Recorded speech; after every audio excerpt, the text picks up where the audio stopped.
Hey, welcome back here to the Central PA Pour. And if you can see, we have 4 of us in studio. We have a full house. Who the fuck are you? I'm the neighbor you picked up next door. Oh, geez. See what happens when you let your Wow. door open? You know, you sound like somebody we just picked up. I mean, So anyways, Mr. Kevin is back in the house. It's been a while since he's been here. Mr. Ben. I am back. Mr. Dave. hey, And myself, Brett. And we're hopefully going to continue making some more recordings and episodes. Thank you all for tuning in, and give us a like and subscribe wherever you get your podcast or listening platforms. And check us out on the Hopped Up Network. It is a network full of podcasters doing the same kind of stuff that we're doing, telling stories, drinking beer, having a good time. So we were out at Yorktoberfest recently. We had a blast out there. The weather was perfect. Talked to a lot of people. Nice. That's right. You weren't there. No, I've been traveling. couldn't travel out to the. So let's rub it in a little bit. Yorkfest, yeah. Let's rub it in a little bit. Yeah. Anyways, we're coming into the holiday season. Any Thanksgiving plans? Christmas plans? I can't believe we're talking about this No, shit. I just heard they have cookies out that taste like a Thanksgiving meal. Yes. What? Yes. I never heard of that. Cookies that you have one that tastes like a turkey, one like a mashed potato with gravy, and one with like corn. Don't give these craft brewers any fucking ideas because they will brew something that tastes like a Thanksgiving dinner. Heck, if I can drink it instead of eating it, that'd be great. Oh, man, I don't even know if I could do that. I got a sweet tooth. I have to have something. Give us a little stout and some bologna beer. We'll be fine. There we go. Sounds like fire pit season, though. Yes. We like fire pits. Yeah. Anyways, we got some wonderful guests that are sitting in here, and we were talking about your Oktoberfest and a good time we had there. We also enjoy one of the other events, Brew Kids on the Block. We have a great time there. And the folks that we're going to be bringing in studio are the host of this event. And it has been a struggle. Wake up. A major struggle to get them to come in studio.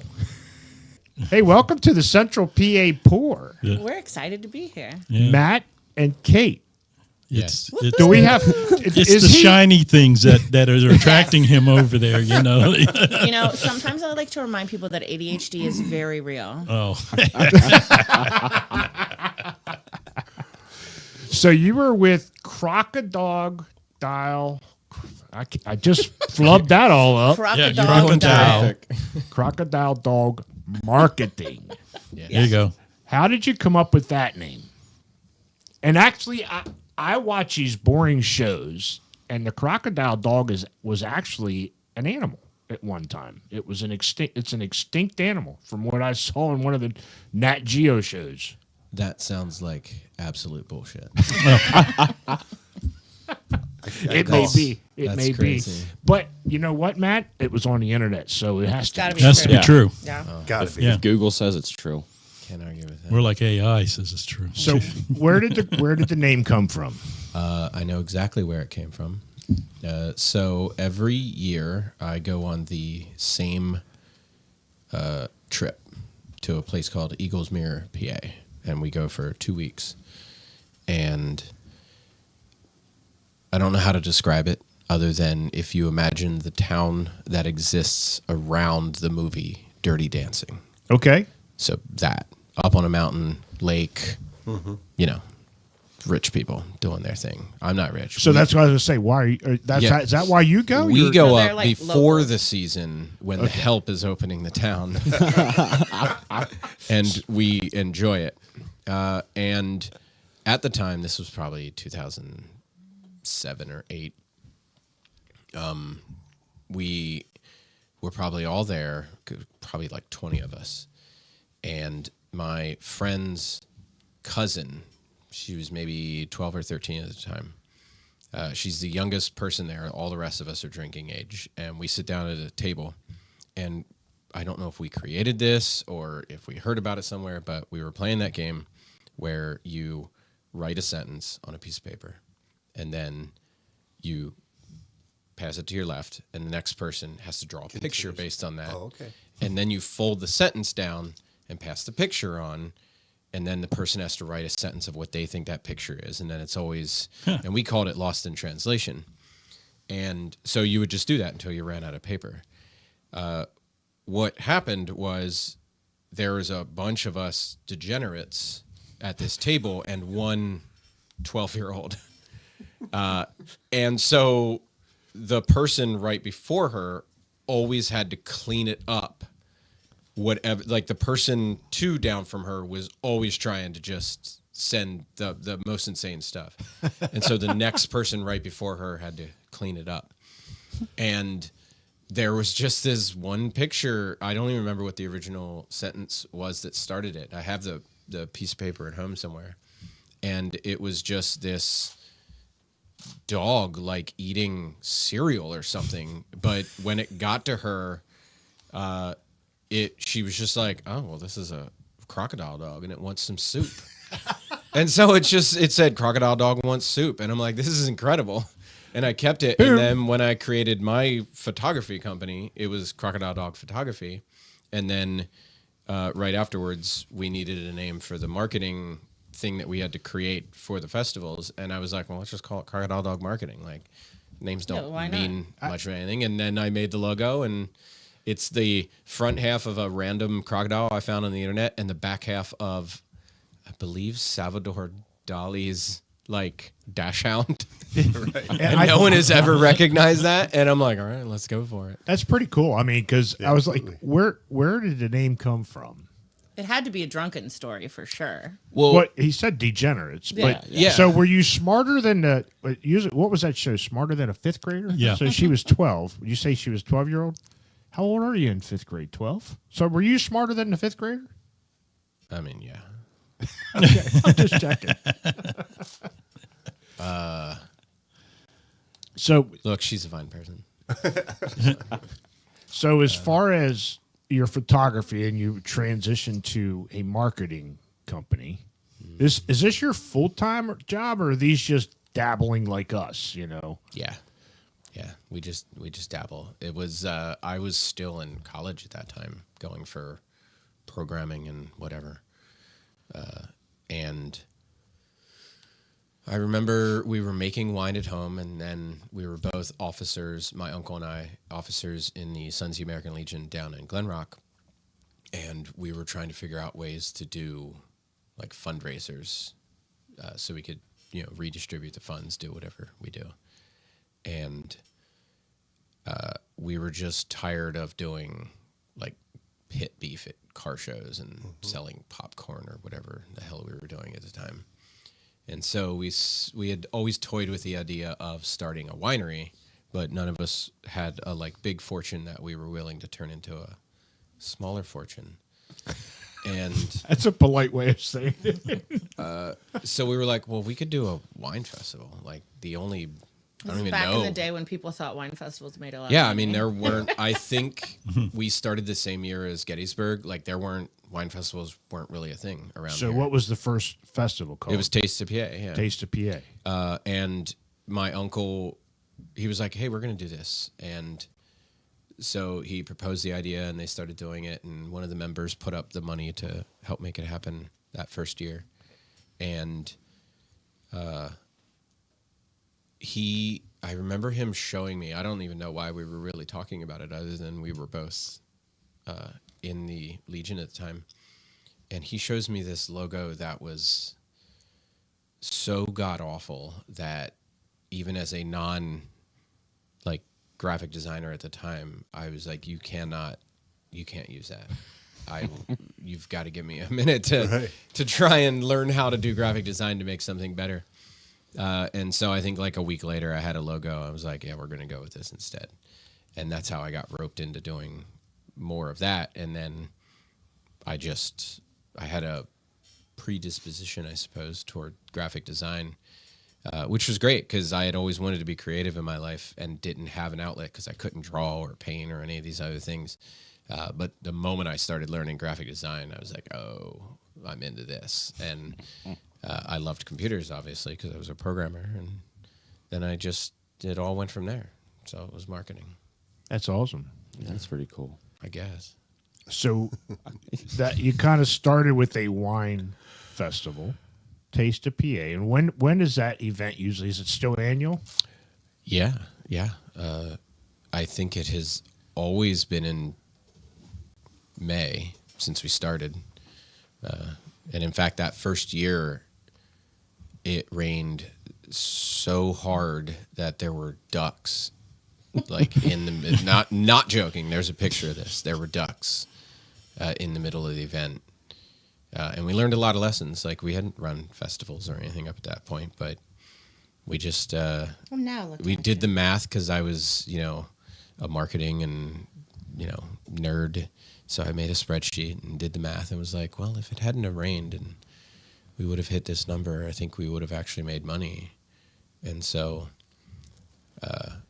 that same guy who kind of gave us a little bit of money was like, I'm going to give you enough money to make this happen one more year. I have faith in this.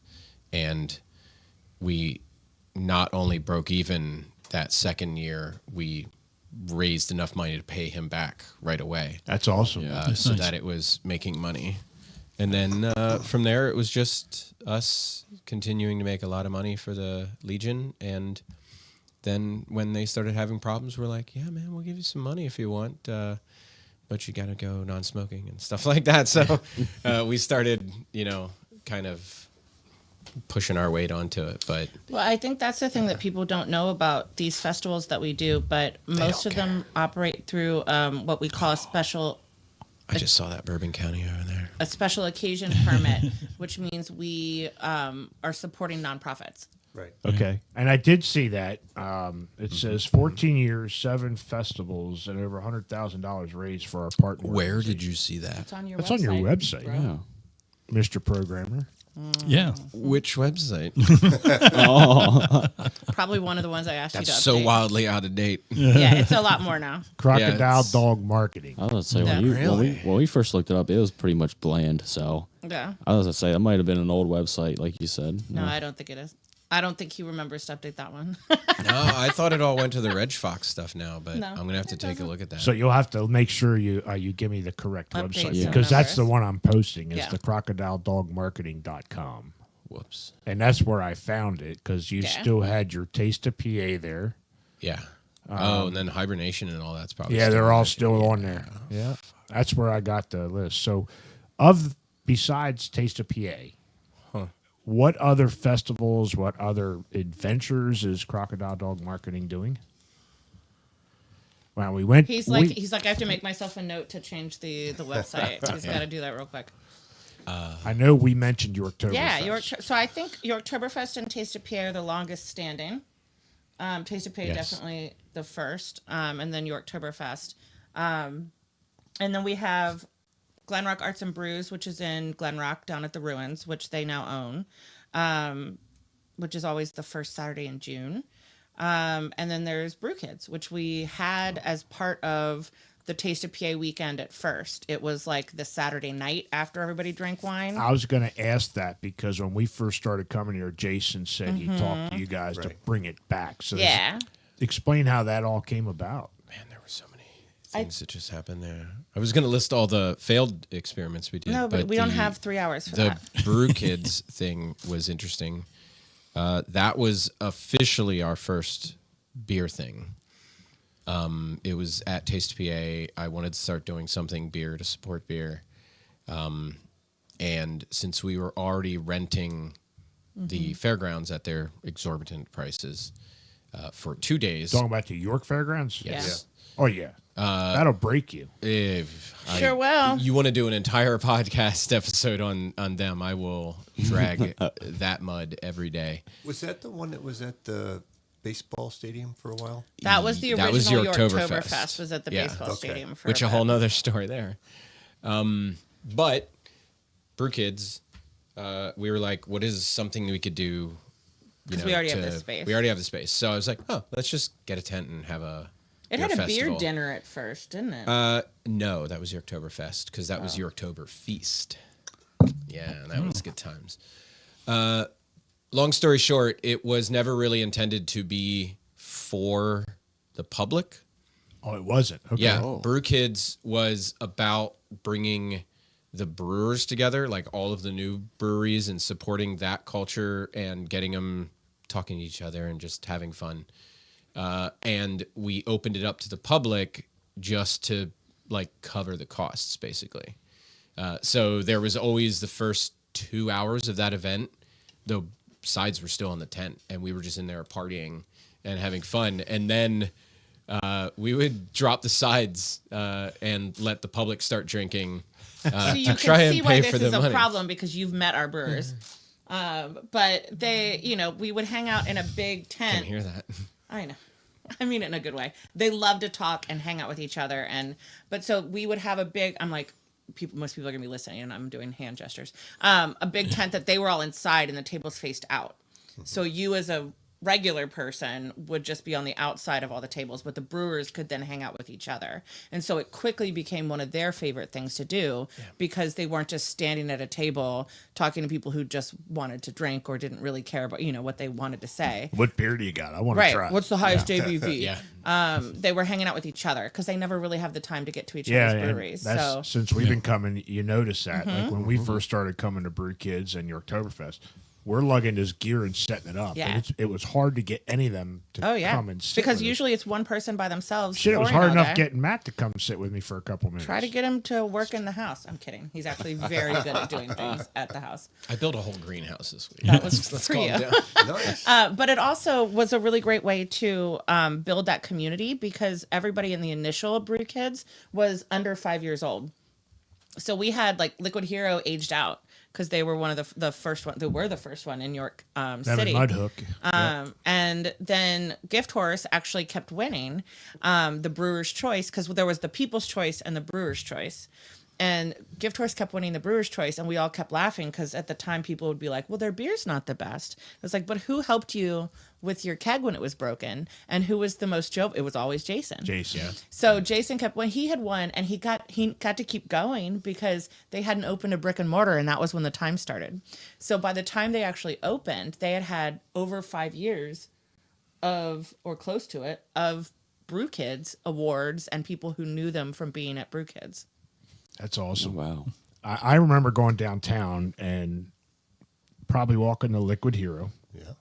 and walking by this little spot that said Gift Horse. And most of the time it was never open. Yeah. And, we know the backstory now. Yep. After getting to know Jason and talking to him. So we know the whole backstory. I'm glad they're open now and they got the best spot to hang out They downtown really do, New York. Yeah. especially right now with the weather. So great. Yeah. So I think it's cool. And then you decided to take it a little bit more public and change it up and go downtown New York. Well, I think the biggest thing that happened was COVID, obviously. And so we weren't able to keep doing things at the fairgrounds when we as festival runners didn't get any support.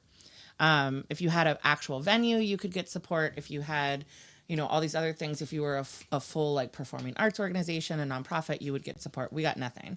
So we couldn't keep paying the fairgrounds what they needed to pay to have things done. So we brought back what we could working in the city, which was great because we want to give back. We both live in the city. And then Jason was like, no, he was back at Gift Horse. This was what, 3 years ago?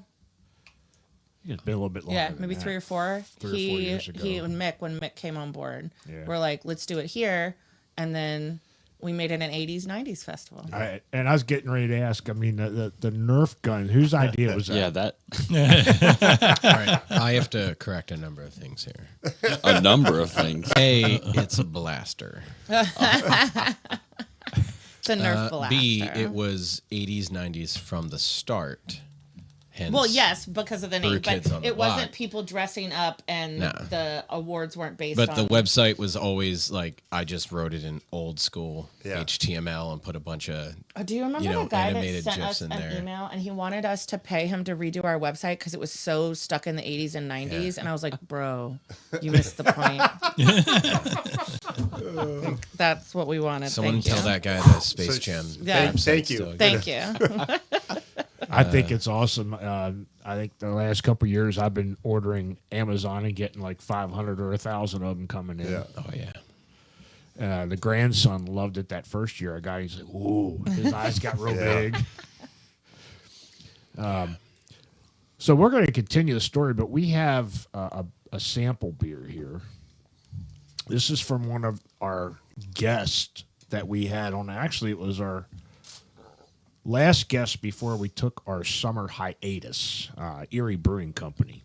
And didn't you say this, as we're recording this is International Stout Day, Kevin? It is according to the Untapped? I There's a wouldn't day say for it's everything. international. It just said Stout Day. Well, then I Yeah. need to check it in and get that badge, man. I need that badge. You mean it isn't international? It's just national. Yeah. Okay. So this Globally. is Okay, globally. filthy, Yeah. filthy and delicious from Erie Brewing Company. Oh, and I believe it is a Russian Imperial Stout. It's one of my Did favorites. I just see a 10.2 on the back of that can? You did. It's a good start. Says the guy who's been drinking tequila all day. I don't know how you're still here with your eyes awake. He's actually asleep. I'm good at stuff. that's pretty good. That's Yeah, it's I a- like that. Well, you did say Yeah, you so were a programmer, so you're always naturally just awake. That is Yeah, true. coffee is the programmer's national beverage. Yeah. I mean, So- funny, I did not drink coffee. Oh, you when I was didn't? a programmer. What I did do, however, is mix limoncello and Mountain Dew. Oh man, His insides are all dead, Was it Baja emotionally Blast? and physically. No, it didn't It exist should be back Baja then, Blast, but- but he's too old for that. Now it is our beverage of choice. I drank a Baja Blast earlier today. Yeah. It's so good. It's the perfect drink. So what do you think of that one? I like this because it's not. I can taste all the flavors, but it's not punching me in the face with the fact that it's a 10.2. Well, and I think it's if you barrel age this is where you're going to get that distinct Yep. boozy flavor out of it. It gives it that edge, yeah. This is actually really good. this It's is really smooth. good. So we'll have to let. Does it say it was barrel aged? Because it doesn't No. strike me as barrel. It's yeah. not barrel. It just says it's an imperial, which Yeah. they double it up to Yeah. get that higher ABV. Well, That's really Yeah. good. Probably got some oats thanks there for in the sharing green it. bell. It was nice. Yeah. What? I missed this podcast, so thanks for Yeah, sharing. you did He miss this saved it podcast. just for you. No, Well, what no. Normally, He just hasn't gotten to it by then. normally we're at a fire pit and they're like, God, you missed it again. This is Yeah, good you shit. missed this. Yeah. I'm like, can I at least lick the can? Yeah. Did you What- wash the what- dishes well- yet? Can I lick those? They turned it down, but I had suggested we do it in my we walk-in didn't. cooler. We didn't turn it down yet. It would have been hard to navigate with all the equipment. We will come and do it. The We- problem is, Matt, you need to fucking return some emails and Look, calls. There is. You don't I'm gonna even know. I'm gonna put this on the record. There is never a future where I return a call. It is. My mother could call me and I wouldn't pick up. All right, I don't am feel so like, bad. all right, I sent you an email, Yeah. and then I'm like, the world is dead to me. It's Does she come over to your It's house and email. knock on the door? never. I am not She sure knows she has better. ever done that in my entire life. Oh, Yeah. my mom she's did. she's never gotten that frustrated with you, huh? No, she'll call me if it gets that bad. Oh, I see. My mother has done that. And there was one time she shouldn't have been coming into my door. Oh, Look, some mistakes are theirs to make. I like that. That's I like one that. of my teaching mantras. You're like, "Meh, you're gonna learn this lesson somehow. I like that. There we go. Yes, our garage is.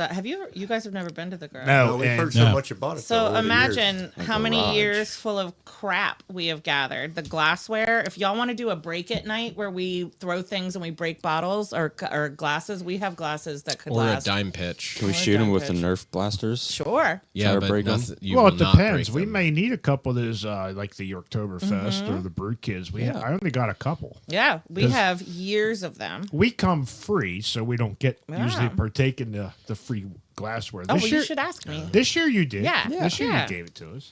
Yeah. But and Just we take 'em. don't because those are for the paid patrons. Well, I I- usually have other glasses for the vendors. And I usually come with my own, I and noticed they're that. usually a lot larger than the taster glasses. You know, And and it's- don't tell me it's- who's filling them because No, then it- I'm gonna have to go fight them. It's red No, and it's made out of plastic. and it's by about that Solo. tall. they Yeah. don't fill them. Yeah. No, it's pretty much an inch Yeah. on the bottom. You look. Oh, okay. Can you do that again? But yeah, the Couple more times garage on there. is. I mean, it's glassware. If you like it, you it's, can get back in line. Yeah.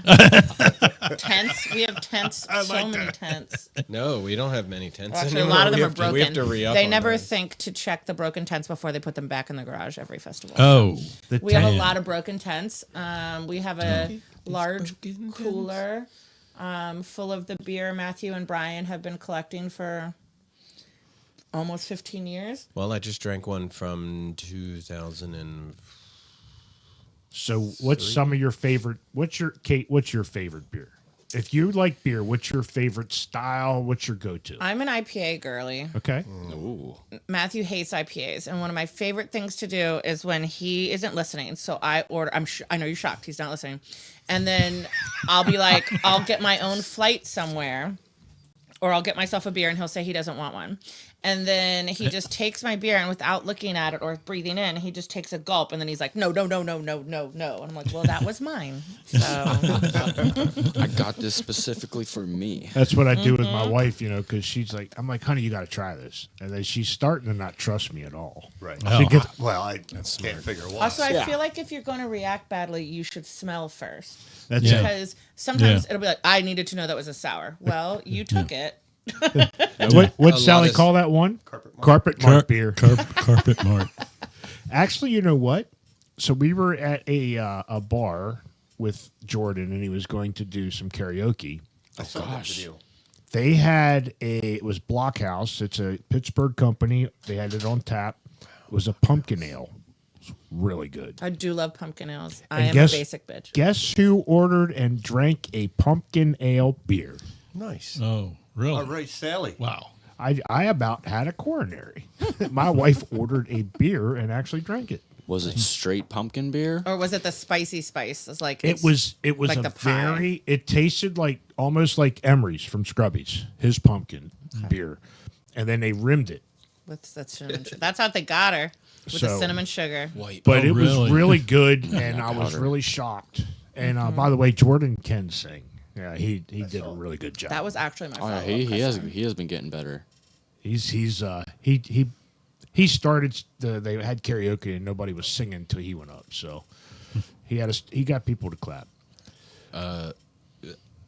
To Are you gonna karaoke for us, Matt? Is that what you're getting? no, ready I to? haven't done that since. Liquid Hero. Nope. What was in right there? I saw it up on the wall. I just thought about it. They have that sign that says "Be gay, do crime." Love Draft. Oh yeah, Love Drafts. Yeah, when they were in there, I did their karaoke. But one of my favorite beers of all time was actually a pumpkin beer. Was it? Yeah. And it did not taste like what we would say is like a pumpkin-y thing. Yeah, It tasted like a pumpkin roll. So it had that like A lot more That vanilla cream. forward. that cream in there. Was it, was a cream ale? Or what it was it? no, it was a stout. Okay. It was at that point unnamed, but it's what eventually became Brains, I think is what they called it, from South. Which is not that way now. It's an Imperial Springhouse. pumpkin. Yeah. Springhouse. Yeah, okay. back when Okay. this is back when they were brewing out of the barn and everything, and it was the first or second year of Yorktoberfest. We had a dinner the night before called Yorktober Feast, and they sent over 2 kegs. One was this new mint stout that they were making, which became Santa Stole My Cookies or something. I can't remember the name of it. And another one was a 6-dual of what they were working on, which was their Original pumpkin ale. grains. And both of them were absolutely incredible. I mean, top tier beers in my life. And we just had them there, and there was one point where we started mixing them, like just a little bit, because neither of the flavors were overbearing. So you And- mixed them and gave it a pumpkin mint. Yeah, and that is like I fell absolutely in love with those beers. The same thing happened with their peanut butter stout. Like all of these had those tastes, and they were so delicately and expertly balanced. And then, Pennsylvania has its way with you. just like with wineries, and they're like, oh, we want it to be a caricature of that. So like every Pennsylvania winery starts out making well-balanced wines, and then 5 years later they are making like rock candy producing alcoholic beverage.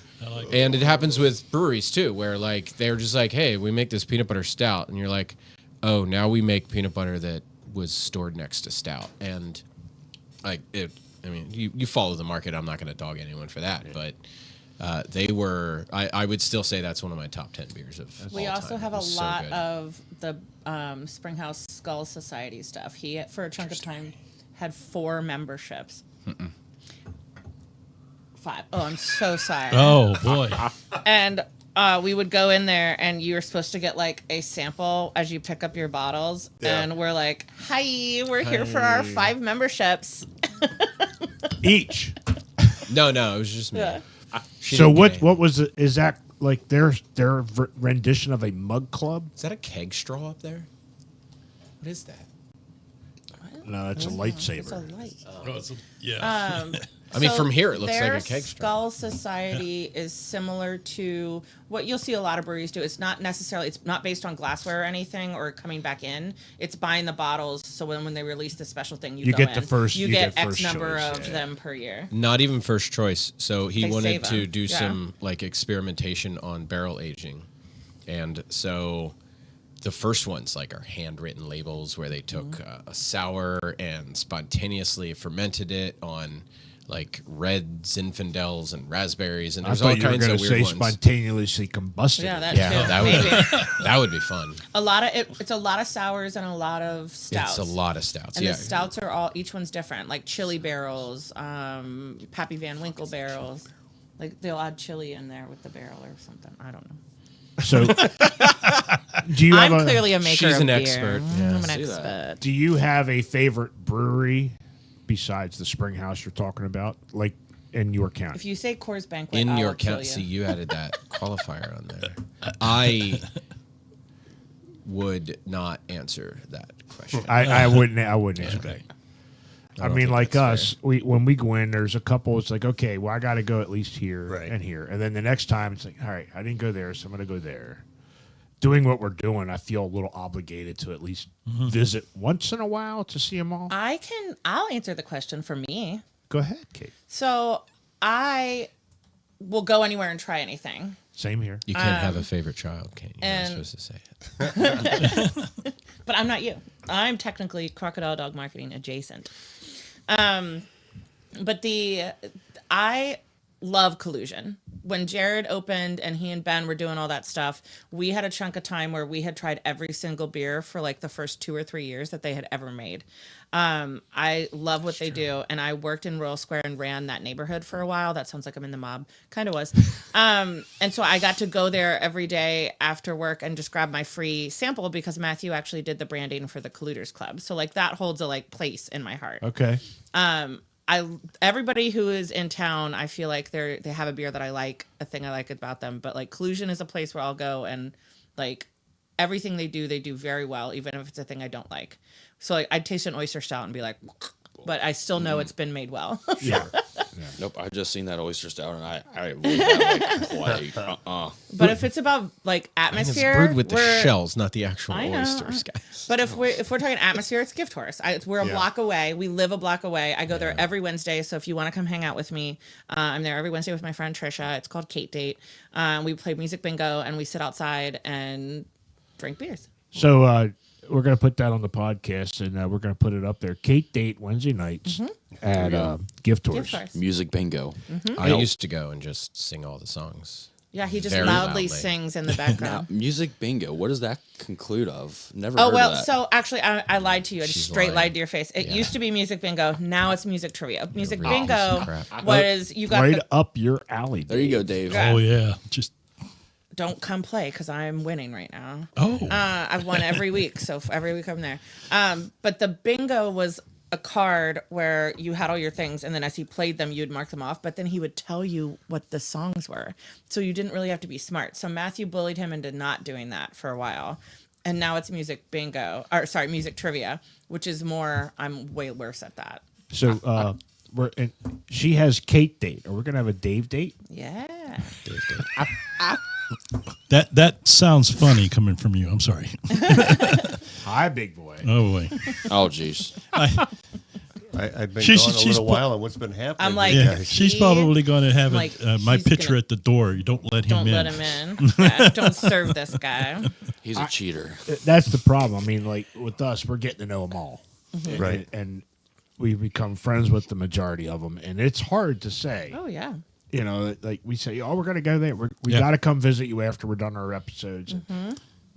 You know, I find with a lot of places, you know, you go there and each has their own niche that you like. Absolutely. You say, you know, I went to Collusion and I remember this at Collusion. I love the newer South County location. It's beautiful. Beautiful. Yeah. I still hold And the the grudge food. there. I love Liquid Hero's new location with food. They're Yeah, doing phenomenal there. I have to confess, I've not been in the new location yet. I've got to go. I've got it's to go great. down. Food's good. Yeah. Yeah. I do miss hanging out in the old train station, but Yeah, at right. least there's air here, and it's not humid. And you're not getting a And- prop dog. Yeah. Oh, Say, we got some good memories for that. that was funny. The prop dog. I like the prop dog. That was kind of cool. I tried to bite it. I was hungry. Yeah. No, I think, after two failed restaurant or breweries attempts at that corner, I think they're going to succeed very well. Absolutely. Yeah. We'll see. So we're going to put this on record. We will come and do what you'd said. And the idea is we come to your garage, you Take open things it up. Out of You're our- gonna have to fucking get a hold of me first. Am I allowed to curse on this? No, No, Christian. no cursing. we're gonna bleep Is this that a out. Christian I'll text you podcast? the address, and you'll just show up, and I'll just I can open it remotely. Because I think the idea was you just want to stand out there, open up a couple, and have people sample it. Yeah. Yes. The idea.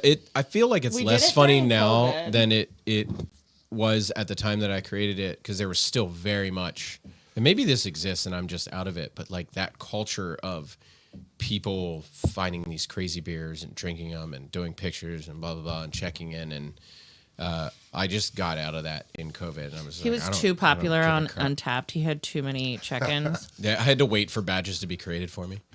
My wife looks at me like, you haven't had? I'm like, honey, I know people who's got like over 10, 20. I had to wait for the to wait for the 10,000 badge to be created, and then the next beer I checked into, it gave to me.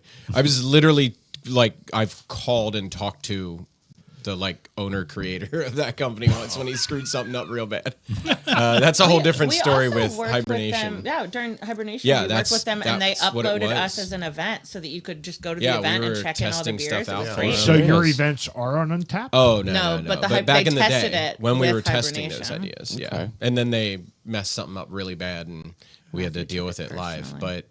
But so that idea that was funny to me is there are beers in that cooler that I have been collecting for over a decade, and many of them are either breweries that don't exist, or beers that are out of production, or beers that only had 200 bottles that were made. Limited. and Yeah. I have the last Even 5 in ones that existence. The breweries don't own anymore. They and he still has them.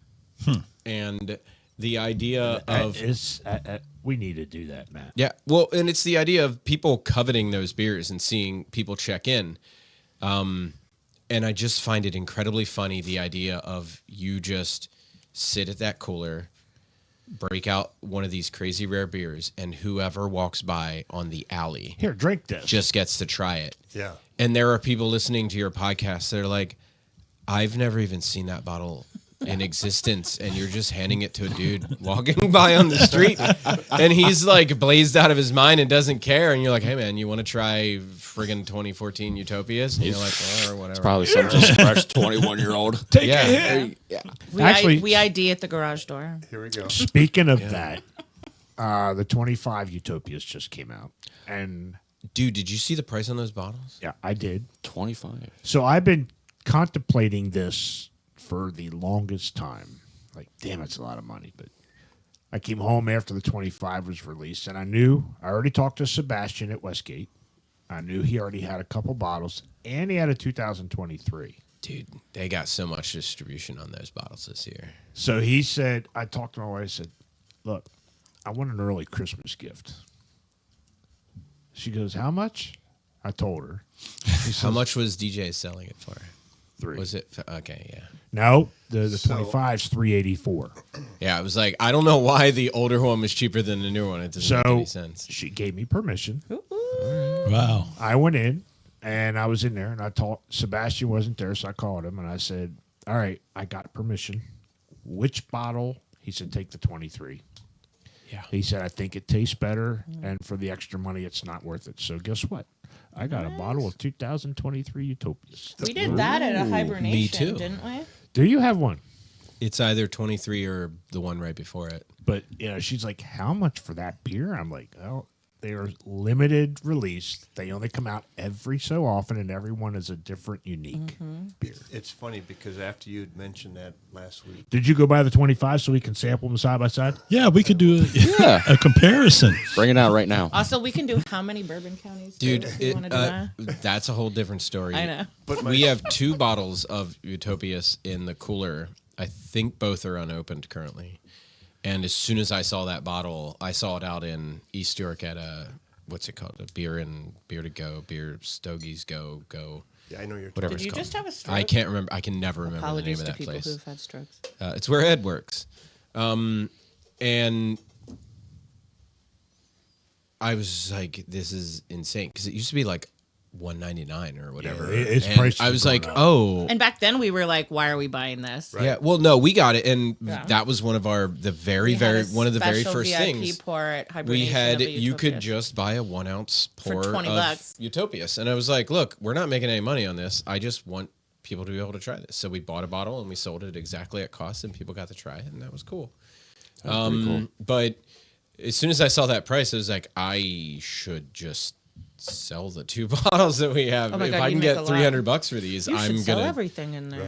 I would love to sell all that. It's just not entirely legal. So, Correct, and we There you follow go. the laws. Are you Dad? would I'm like to do ramp some certified. under the cash, Hey, cash for I- cash. Did you ever hear of a modern day speakeasy? Oh boy, you don't even Boy, know. there's another podcast we can tell you. We did some shit during COVID. No, we didn't. well, hang on now. Let's get into that.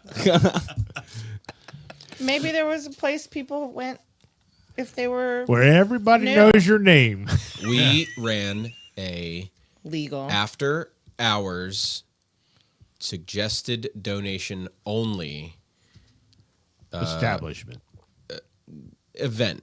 It wasn't really an establishment, but it was almost entirely just industry people during COVID because we were all in the same bubble anyway. Like, you would we were living together, or you would all after. Working The problem all day. was the bars would be closing at friggin' 10 or whatever. Yeah. Early. And then they couldn't go out and do anything because everything was closed. Everything's closed down, So we yep. created these like underground places, and then we would just like the money would feed into itself. So all the money we got from the previous Go to the next event. and thing, all Buy and that. it the was new- like every 2 weeks or so. But in order to control it, I made these business cards with the logo on it. And it was called Night Drop, which was like a reference to, when you take the money at the end of the night. And it would tell you the location of the next one so that if anyone came out and was a piece of shit, we were like, oh, you're we not. just don't give them money. You're just not getting the card for the next one. And it was great. So That's awesome. yeah. to keep the COVID scene going for the drinkers. Yeah. That's- I mean, they And to were be working honest, around everyone all if day. we so weren't you're like- giving these bartenders a chance to blow off steam and hang out with each other, y'all wouldn't have been able to go to restaurants when they did open because those people would have been so upset and even more depressed than we all were during COVID. Yeah, I mean, ultimately, that was all part of how We Kate and I saved got you. like really into the restaurant scene and ended up doing restaurant weeks and all that other stuff. That Like is that's where it fucking came awesome. That's an Yeah. awesome story. I also love to give Matthew shit about everything. It's my role. It's part of the like I do's that we did. But like he is so good at building out those things and the like. I mean, the process is when you come to any of our festivals, you'll hear from brewers like we don't do events anymore, but we do yours because we get our packets and we know where we're going and we know what we need to be doing. And Matthew has thought of all the things, and we just have to read the packet. Sometimes they don't read it, but like he gives you everything you sometimes. need. Most of the time they don't read. Like, but it's same thing with the Colluders Club. There's stuff in the Colluders Club, I was gonna say what's the word? There's some iconography. There you go, that word. That Jared doesn't even know about because Matthew built it in. And if you were to follow all these things that he hid in places, you would find a secret website somewhere. But even Jared doesn't know how to get to it. So I don't think I own that website anymore. I let that drop. But the whole idea with that was somewhere. There were 4 beers for the Colluders Club, and there was a 5th cuvee that we were going to make at the end of the year.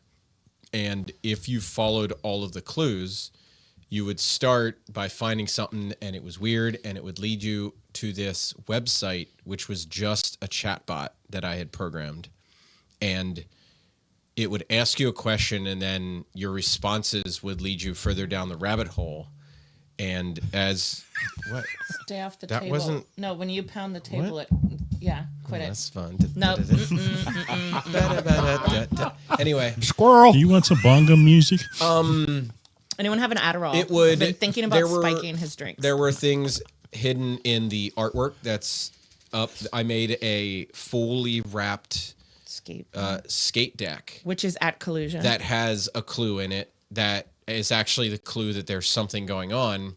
And then some of it's hidden in the logo. Some of it was hidden in the emails, which were always coming from a web address that wouldn't have made sense. And if you actually went to that like URL, you would be like, oh, what the hell's going on here? And like, I built this whole entire crazy thing. And sometimes when we were sitting there, like bottling the bottles and putting the wax on them, I was like drawing. I was like, drew. We have to draw a delta symbol onto every one of these caps. And he'd be like, all right, whatever. Like he just let me go at it. If you look back at that the fire water, like that season, they hand painted. Yeah, that was the one that I did all the craziness on. That's awesome. Yeah. Him and Jared. Oh yeah, I forgot that. Yeah, all of those were hand painted logos. Bottles. Yeah. And I don't think Jared even has any of those anymore. We do. He might. They're on your cooler. I definitely have at least with one an of each undisclosed address. I think when we recorded with Jared, I almost brought one. I had one of his aged stouts that he bottles once a year or something. One of the betrayals, maybe. Yeah, it was a betrayal. I think it was the it's usually cookies and betrayal. cream. And he says, as we're sitting down here getting ready to record, he says, "Oh, they don't age well." I'm like, "Oh, good to know." Well, and that was a learning experience too, because I remember every now and then we would pull something out, or we'd bring it to like a Colluders Club meeting, and Jared's like, "This did not age well." Yeah. Well, I know when we first started this adventure, you'd have to catch Jared, and I didn't know him that well, but I was just Jason introduced me, and I'd go in and I'd talk to him. Yeah, and then next time, "Grr." But then he That's did wildly accurate. That's a common brewer thing, though. If you think about it, it is a very common. You're either a Jason or a Jared. Yeah, but he did commit, and what was funny, he committed to come in. He showed up here in studio a week early. Oh, I remember that. He is not good with calendars. And then I'm like, well, hang on. Mike from Starview is our guest tonight. If he doesn't show, we'll just record. So Mike showed up. Jason and him talked a little bit, and then Jay said, "I'll be back next week." And I thought it was going to be a quick episode, just knowing my previous engagements with him. No. We were down here, 2 hours? Yes. Wow. Because he just talked. It was awesome. And now we come to Brew Kids, and he's sitting there with canned beers, no taps. He said, "I just pour out of the can, I pack it up, I go home, I got nothing to fucking clean." He's got his baby girl at home. Yep. He's got to get home to her. He's awesome. I love Jared. I love Collusion. I love all the brewers and guests we've had. We're happy to have you guys on here. So He's like, but y'all, I do not love. you have the Taste of PA, Glen Rock Arts and Brews, Brew Kids, and your Oktoberfest. Yep. Anything else that you are expanding into or looking to bring back? You said you had some other ones that were older. You haven't talked to Brian, and you don't need to say things on a thing. We would love a world in which hibernation existed again. And what was the hibernation? Hibernation was the winter festival, and these crazy geese, because they were doing this before me, they did 3 of them for a while. There was a Harrisburg, York, and a Gettysburg. So it was like was it November, January, February? Yeah.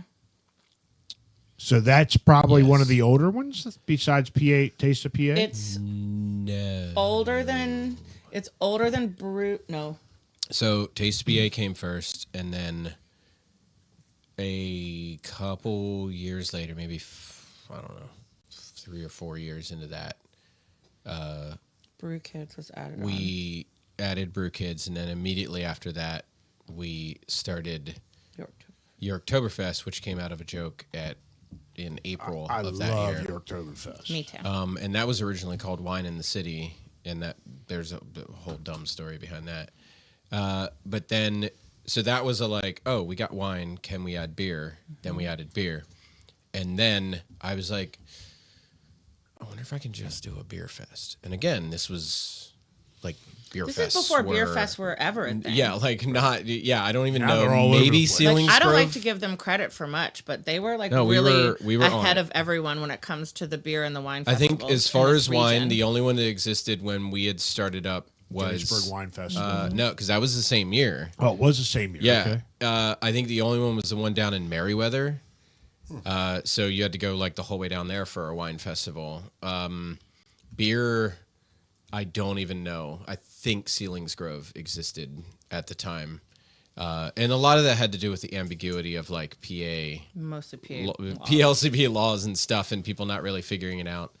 But then I was like, I want to do the one that's just beer, because I was the beer part and Brian was the wine part.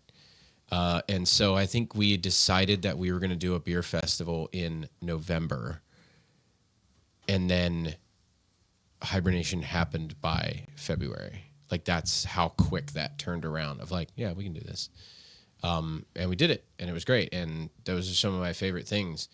And then we decided to expand it. So it became York, Harrisburg, and Gettysburg. And then we learned a lot about events and audiences and regions. because Who do you think was the worst of the 3? I'd say Harrisburg. Yeah, they suck. You're right. Yeah, it was Just knowing the vicinity. It was so the horrible. Stuff that you have. I've to- never seen more barf. We had never had barf. it There was was barf everywhere. and that I don't even care about that. It was we segmented the market and then tried. In Gettysburg we didn't discount anything. In York we did our normal promotional cycle, and then in Harrisburg we tried Groupon and Clippers and things like that. And that was when we learned the people that came out in Harrisburg were getting a wild, there were over 400 beers at these events, and they were getting these beers to drink all day for $20, and they were still coming out and complaining about stuff. And not just the occasional person, just lot. 50% of the people were complaining about stuff. And then you'd get to York, and it was just normal people Really having, excited, yeah. they were $20, I excited get to to be drink there. all day. Dude, Hell it was yeah. crazy. And then you get to Gettysburg, and the crowd was half the size of York, but every single person there, you never had anyone that said, "What's your highest ABV?" or "What kind of hops are you using?" It none of that shit existed in Gettysburg. They were all just "This is a fucking great beer, dude. Good job." And then they would walk on to the next one, and then they'd come back and be like, "I liked your beer so much. I'm just going to come back and get in line." And They we're were the most polite. "You're so nice. This is so great." They are very friendly over there. Pardon me. And- do you have any IPA? Yeah, Do and you it have was. an ESB and they're I- in costume? I mean, absolutely hated period, cutting that Jeff. event because, man, Gettysburg, I just loved all those people. But we're just we're losing horrible amounts of money on both of these. And it's a tough decision because Yeah. it's not cheap to put these on, and you need to recoup your cost at minimum. We were spending $50,000 on beer. Wow. So And it was the biggest one that we did. And I think that's the thing. I actually had this conversation this year at Yorktoberfest more than I've ever had it in the history of me being involved in this. Is that people don't realize the rules are different for wineries and breweries. So for us, when it's a winery, they get their own permit, and they're basically, their goal is to come out and give away samples, and they don't care how many samples because you're going to buy glasses and bottles, and that's where they're making their money. So we don't pay them for their liquor. We don't pay them for the wine. They come out for the chance to sell to our people. Right. When you do a beer festival, we have to buy the beer from people. I was getting ready to ask that. And so that costs money. And it also has cost a lot more money over the years as the cost of sixtels, because usually we're like X number of sixtels. Dude, sixtels used to be like $60. Yeah. And now they're 120. So in that 150. case, It's what do crazy. you got to do with the home brewers that are coming there to And homebrewers are different because they can't sell. They can't sell it. So we can't buy their beer. So We just question. let them drink Yeah. as much as they want. So the last Root Kids, and maybe I misunderstood, but Well, have you been here the whole time? no. Just showed up. All right, I'm leaving Brett. but I was asking, it wasn't advertised. I didn't think. We didn't advertise them as homebrewers, the ones But- that were homebrewers. But at the same point, do you have some festivals that you don't purposely advertise because being the brewers, or is the main idea just to get as many people as possible? Because I guess what I I'm don't think he saying- puts the thought into it. I mean, that sounded really mean, and I did not mean it that way, Oh, especially no, with I his just face have this no way. clue what he just asked me. Well, like the Brew Kids on the Block, because I'd asked Jason the one time. I said, "Man, if we'd advertised a little bit more." We didn't see it advertised a lot. Here is what I will tell you, and this is And I'm not 20 complaining. years Well, of we don't have experience. advertising money. Okay. Yeah, So it's all like, word we of don't have mouth. We need the sponsorships, we don't buy-in have- of every brewery that's coming and every winery that's coming. That's how and word of mouth is how we're successful. We have we are raising money to do the things that we need to do to make this happen. And Okay. oftentimes we are paying for it out of our pocket anyway. Okay. So aside from programming, one of my minor was marketing research, and so I am very quantitative in the data that was coming in and blah blah blah blah blah. And so I feel like I added them on the current website, or I may have stopped caring. But not the But website you looked at for information. But ticketing website different. For over a decade, every time you would buy a ticket, it would ask you like, "Hey, where'd you hear about this event?" Sure. And I was always keeping those up to date. If we had a radio campaign, it would be in there. If it was blah blah blah oh blah. God, I forgot we did radio. Well, that was going And to be my next question. Yeah. so we have done everything. Yeah. We have done everything, and consistently, there are years where we spent $15,000 and put a billboard on Route 30. Yeah. It doesn't And bring in your years return. where we have no one done no one has nothing. ever clicked radio. And No. yeah, No. so I mean Radio that's sucks. not true, and that's not fair. But when even in those years, there has been no statistically significant bump in the attendance or the people that are coming out like that. And I would even take it to the point where, like those years, I would say, oh well, we had all the people answering and no one said radio, but I would have at least paid attention to say, but our attendance grew by 10% or whatever. And you'd be like, well, where did that come? Like, Right. there's a cloud Yeah. of influence around people and marketing. And I would say that, but you're like, no, the attendance stayed the same. And in fact, went down that one year. And you're like, okay, well, there are many things that may have gone into this. But if we just spent $15,000 to put marketing out there, Right. and it made no real impact that we can measure at all, then Save that and put that. save invest it that in the and breweries. put it back into the events Yeah. and pay a higher stipend. And Yep. so but consistently people would tell us, and we found this when we started doing city events and when we started doing restaurant week, that on average 90% of people are finding out about your event through what we call word of mouth, and that includes social media and the restaurants posting and the breweries posting. Like, it is someone telling you, not it's a vetted network of people, and you're like, okay, well then let's Let's just go with that. That's where I was going to go. Like, Yeah. some businesses had it in their window. Yeah. Not everybody. But then, I got thinking, like you go into a restaurant, you got those stupid paper things that everybody's advertising. I guess that's probably a whole lot of money. Yeah, it's not But that. It's cheap not either. horrible, but it's also a thing that Disposable. if we have 5 events or 3 events, where do we even target? Some of them Right. are in Glen Rock, some of them are in New York, some Okay. of them are. And for the most part, here's the thing: the people that are going to the beer festivals aren't the people that are sitting down at Stony Brook Diner and Right. reading like, oh, I do need someone to fix my roof. Like, We have I do want to invested- go to wine Well, I- festival. I'm Like, clueless when it comes to this. So it's Yeah, and I think Yeah. what Matthew said is interesting. really important. Is like we decided, we could. You be just need better spending- friends, is we what- could Yeah. be spending all Yeah. this money on And then billboards, they need to tell Right. you. or we could be spending all this money on the expo center, or we could be spending less money and we could pay people more for the things that they're doing. And so then on top of that, we've done things where breweries can have tickets that they then do a social media post where then somebody who's following them who also follows us gets a chance to win tickets. We literally take posters to most of these like local, if they're local breweries Yeah. and wineries. And that's by where it's the social Yeah. I media. mean them. Yeah. I mean him We have and done. Brian. And I that's think just about two that people. stuff constantly. Coasters, glasses, Yeah. promos. Paid marketing. It's a science. Yeah. And Even for- with the quantifiable stuff, I couldn't. We at the end of the day, and this was what has really changed over the last couple years, is especially since we relaunched post COVID, is we moved to the city stuff, which I had been working on for a decade. I wanted to get away from the fairgrounds almost immediately. And once we figured that out and we got rid of that whole bill, then we're like, oh, cool. Now we don't have as high of an overhead. And we started like really looking at the whole thing. And I remember having this, like, I just told Brian, I talked to Kate a lot because, we're married and we live together.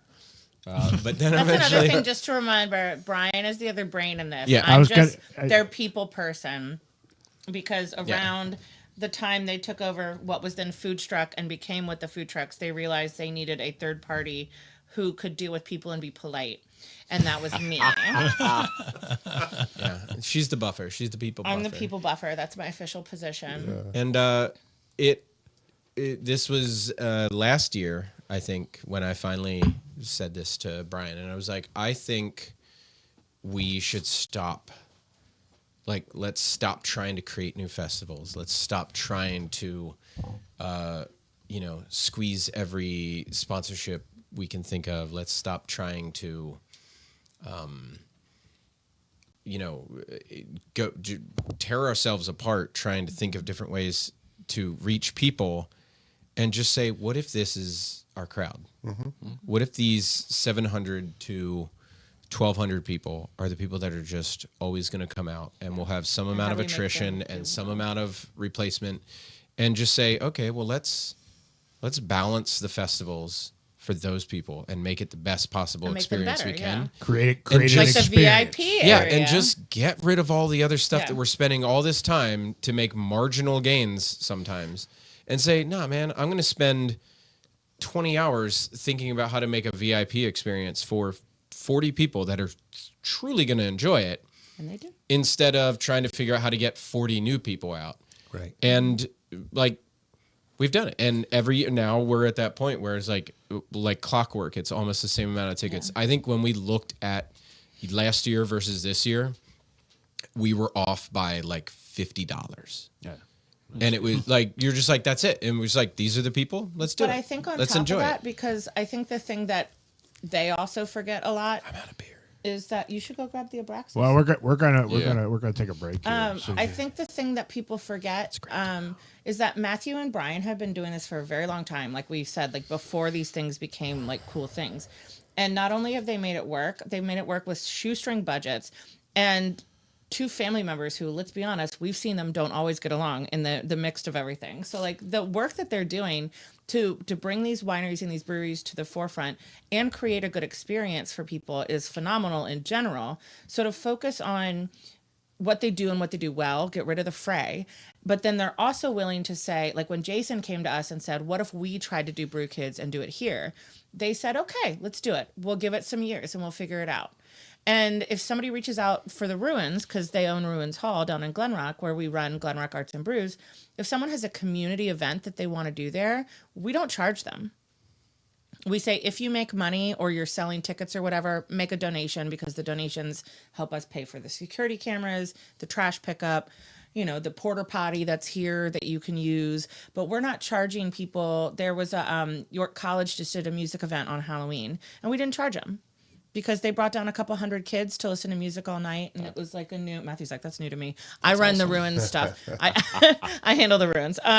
But yeah, like if you have an idea that you want to see, and not a lot of people, I'm not from York County. I love York County. I love York City. But not a lot of people here are willing to get themselves out of the way and help you try something. Correct. Yep. These guys are like, you need a space? We have a space. I mean, it's got a porta potty and no real power, but like, you can use it. Or, okay, let us sit down and talk to you about these things. The number of times that Brian has talked to people about winery events, or Matthew about brewery events, or me about whatever. I mean, even the city used to come to us about how do we do things safely to extend PLCB for these restaurants, because we were known for our good front gates and how we kind of organize things.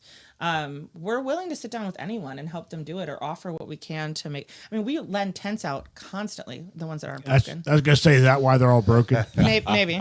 No, we break our own tents. That's almost always wind. It's usually that one year at the fairgrounds where it was metal tumbleweeds. The tents were just all over the place. Wow. But they're so willing to, if it's an idea and you want to try it and then it works and it makes money, then you can pay us next year. So you mentioned Restaurant Week. Is that something Crocodile Dog is doing? No. So Matthew and Brian have Crocodile Dog marketing. Did someone turn her mic on? Yeah, Jeez. boy. Hoo, hoo, hoo, hoo. And Screaming then at me. I got brought in as the third party, but then Matthew and I also have our own business that does. Which happened during With the Food Trucks. That Correct. was we bought Kate What the in Food because someone else didn't want to. You didn't buy me in. You didn't pay me. No, that's not what we were saying. Wasn't that what the marriage is for? So the We just got acronym married. was WTF with a T. It sure was.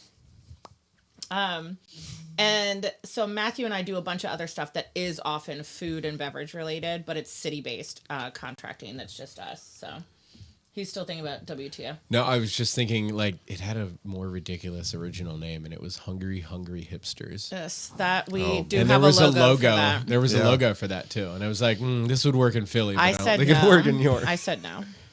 That was my first trademark I ever had. Yeah. Was food truck. So yeah, so Matthew and I do a bunch of stuff on the side. None of these are full-time projects for any of us, even Brian. Brian has had a career down in Baltimore as long as I've known him. So he's doing everything when he's not at work. Matthew's doing everything when he's not at work. I'm doing things all the time. How far out do you guys get? I mean, I'm pretty far out, dude. Far out, man. Far out. Like It's like planning-wise, you mean? no, like Harrisburg, Baltimore. Like all I mean, of our, is it, or like is it all just, of our events are here in York. Okay. York Yeah. County, yeah. Now. And then, yeah, none of our stuff. Our stuff is more city-based too. Yeah, we did Harrisburg and Gettysburg, mentioned it a and little for a hot minute, I was trying to run one in Lancaster, but we did not do that for some reason. And I can't remember why. We And do then all Lancaster Beer Fest. City, like I say, city-based being that they're run within the city is everything except for Glenrock, which is the Ruins, which they own. Sure. Now, and you'd mentioned the Ruins, and I think the Hibernation you said was a winter, and now you got the Winter Brew Fest down at the Double Barrel. Yeah, they have theirs. That is, I think, is the perfect time of year, and I didn't know anything about Hibernation because that's before the CPP.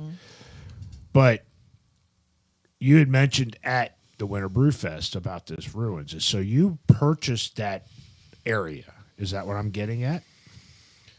Yeah. So we made a really good, and by we I mean not me, Matthew and Brian, made a really great financial decision in about January or late 2020. July of 2019. Guess what happened after that for COVID. venues? But so Matthew and Brian were brought in for Glenrock Arts and Brews, which used to be run by or for the Friends of Glenrock Borough. The owner of the Glenrock Mill Inn also owned the ruins. Okay. So when he decided to sell the restaurant, the person who wanted to buy the restaurant did not want the ruins. At that point, they had brought Matthew and Brian in to run the beer festival part of their Arts and Brew Fest. So they said, hey guys, want to buy an outdoor venue? They said, sure, what could go wrong? Dun-dun-dun. I think they caused COVID, but you know. We said sure because we had been talking about having a venue for years, and the idea of having a place that we could incubate events, not only for ourselves, but for Other people. everybody else. And we were both from there. Like, he grew up in Glen Rock, I grew up in Railroad, so we were like, related. yeah, this makes sense. And so we were like, yeah, let's do this. And we were still pretty okay at that point. They were so fancy free and We were, putting a little bit of money aside, knowing that one day we would do some crazy project. And we were like, all right, let's do it. And then we organized it so that we would buy that entire property in 3 years from the dude who was, basically owner financing it. And we're like, this is great. the years being 2020. And 2020. and then it was the 3 worst years that you could, buy an event venue. Because we had no income. Yeah, we were legally not allowed to run. We didn't get any of the PPP. I had to literally lay myself off from the company. And then they were putting together all that stuff for the, what was it, something venue operator, blah, blah, blah. Yeah. But we weren't established. And there was some ridiculous thing in it where they're like, oh, we can't give you any of this money because you don't have any fixed seating or something. And I'm like, what do you do? Like, you're giving all this money to restaurants and all this money to everyone else, but we are literally an event venue you will not let run. Don't mind me. But you're up and running now. I mean, we are still shoestring. We are There still are all big of our plans. money is wrapped up in ruins. And Yeah. There are it's big a shit plans. show. We with the support of the York County Economic Alliance, they've gotten some RACP funding to. Nope, wrong one. I mean, yes, but we don't. But have we that don't funding. have our part of the funding. So the idea eventually is that the ruins becomes the trailhead of the You should around it, not the rail, not use ruins, those words carefully. not Ruins Hall exactly, but where it is and the space around it can become a hub for the area as people come up and down. Not just our porta potty. Maybe there are some options. Here, try this. Now that I'm lost like normal. Down the rail 7. trail. Down the rail on trail. Right hand side. Yep. I mean, it depends which direction you're it's going. a big it's all Yep. graffiti. It's an old Yep, I know exactly. not carpet, curtain Nope, fact. you're close. Sash Factory. That's pretty damn it is close. a cool, Say that, and right? we'll overlay the picture, but I was gonna say that it is a Common cool Sash little Factory. place. Yeah. I'll have to check it out. A lot of bike riders go Yeah. down there, motorcyclists, Yeah. car Take pictures enthusiasts. and stuff. Yeah. The problem is that it is what people don't know is it is a privately owned public space. So we pay for it, but we let you go on it. But because we're not going to sit there with a guard. We're not going to charge everybody who's there. So we don't make money off of the thousands and thousands of people every year who Just go down taking there pictures and take pictures. Yeah. So Just don't get hurt and Eventually, look. we'd love to see it be a more usable wedding venue. I mean, if we had 2 weddings a year, though, we'd be good. But we need to we had a thing that went across the middle to cover it from rain, but kids destroyed it over COVID. We really lost control of the space over COVID when kids weren't in school. So they took down, and it cost a lot of money. We haven't been able to pay to put it back. Before we started to use it, we'll probably need to have them shore up all the stuff above to make sure it won't fall on people. Oh, yeah. That costs a lot of money. I have Is it going to fall into the 10-page creek? document. Who knows? It could be a whole pocket full of fun. That's the only thing you don't need is somebody get hurt and it's on your property and then you're fucked. Yeah. I mean, even in the road on the way in, which is owned by not us, we're not quite sure. There's a lot of who owns what back there, because it was a large space owned by one person and got separated and then put back not together in mine. parts. Not There are either. holes in the road that you can go down. You can see the cavern underneath where all the it's not great. But I think eventually the goal would be to make it more of a non-profit owned. Brian might not be listening. And I have but, a like, meeting next week or the week after. because then with we can secure more YCE funding. again. Yeah. Yeah.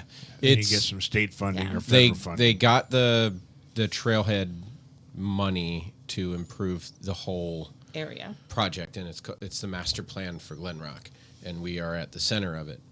But we're just the people first like, step of that is we were trying to get our nonprofit up and running. That is for event planning and helping hey, I did it. It's basically done. create that next generation of event planners. And part of that is then cool. Now let's talk about finding the funding Funny. to sell Ruins Hall into a nonprofit. That way, any capital improvements to the property are accruing to the community rather than a private entity. Right. We're not going to make a bunch of money. Like, we wanted to make sure it didn't become something stupid or To keep get falling torn into down. the creek. Right. We're Get like, torn down. this It's is a a great very place for a unique beer feature. fest. Yeah. It's And wonderful. we want it to stay that way. And so we just want to make sure it doesn't cost us money in the long run. So we'll have to come through, and we've worked with the YCEA. It also has no running water back there.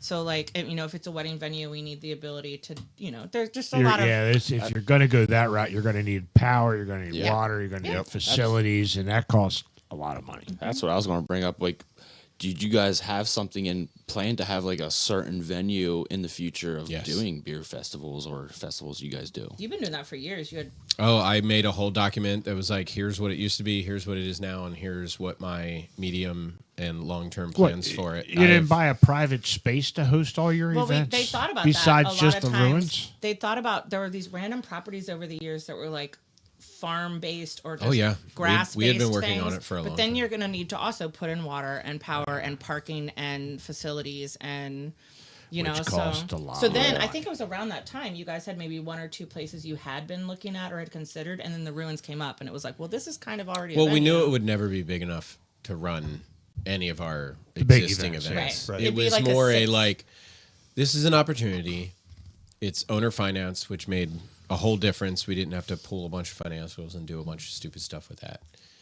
And at the time, we looked at it and said, okay, well, if we have to buy it at this rate over the next 3 years, if we run the event that we are currently running here and we put 2 more in here that we believed we could do, that would pay for that.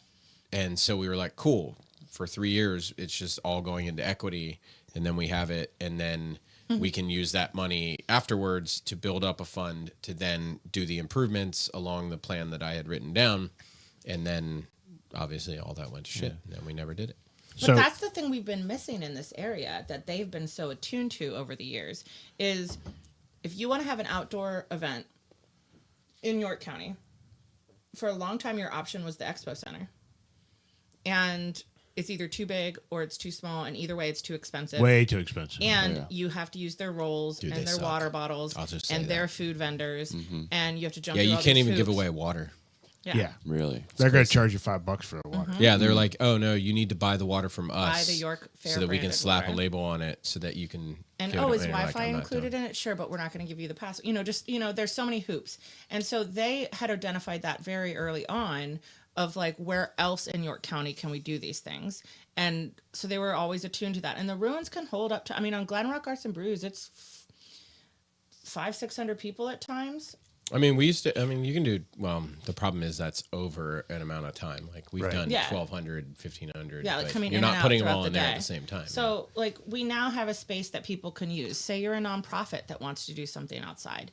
You could use us, especially if it's a community-based thing. We'd be happy to do it. We just need the ability to get to a point where we have a few more resources. And we do enough now where, like, we had a wedding there this summer, and I gave them our toilet contacts who had one of those, like, fancy ones in the trailer. So we're like, here, you can get an extra porta potty, or these guys do more executive stuff. Here's some places that we know. And we didn't want it to ever be a place where you have to use our caterers, or you have to use our toilet people, or you have to use this. Like, we have fought with that for so long, for so many years, not just in our festivals, but in general.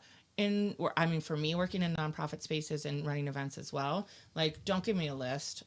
Like, let me work with who I want to work with. Yeah, there's a whole good old boy And- network in New York, and it pisses me off. It's like beyond anything. Like, I run a training event for my automotive repair industry, and we're moving events from where we were at in Lancaster to Hershey. Hershey Lodge, you got to use their stuff. Yep. You can't bring people that I know that did my AV this year. Yeah, Gotta it's not use- even a preferred list. It is It a is- Yeah. It's required a list. And here's yeah, what I it hate costs. it. Yeah, Yeah. and it doesn't matter because they got Yeah. they got you Yep. by the balls. Yep.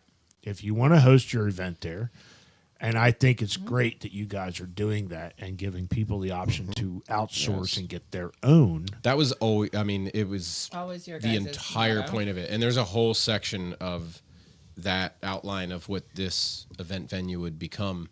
And it really is about like enabling people to run events no matter where they're at on their journey of running events.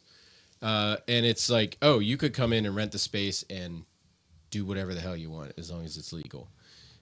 Or you could come in and Here, you're like, try oh, this. yeah, you're like, I don't know how to do this, or this, and like, here are the people we work Yeah. with. Or even there's they no could hire discount, us there's to no whatever. be- It's just here are the people that we Yeah. trust Or that have worked in this that have space, worked that in this know what it's space. like. And then there's like, oh, I don't know how to do any of this shit. I just want to be creative and do this event. And you're like, cool. Well, you can pay us a little bit more, and we will be an event planner for you, and we'll just do all the logistics so that you can worry about the creative part of your thing. And that really became the core of what then would be, Guild of They, and the idea of creating a guild of event planners to create the next generation of event planners. So you are constantly expanding. Well, That's awesome.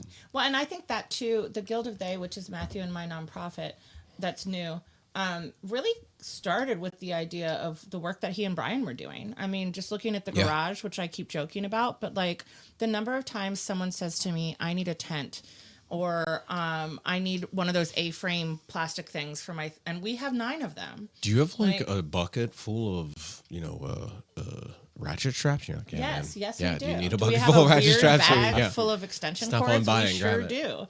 Do you need glassware? I mean, Wolf Bar, when it opened in York at the New York Wire Company, all of his glassware is ours. Oh, so all the glassware He he got. literally met Matthew in the garage, and Yeah, I was like, Matthew "Hey, was let's go what do shopping. you need?" What do you need? And pint glasses and these and that, and so we have the stuff. We would rather. I mean, there's going to be. I already said this was happened to me a couple years ago. I'm not moving tables anymore. Brian and Matthew can do that. No. There's a. We're never gonna own We are tables. not going to keep doing this forever. And at a certain point, we have to make decisions to pay people as opposed to doing them ourselves. Right.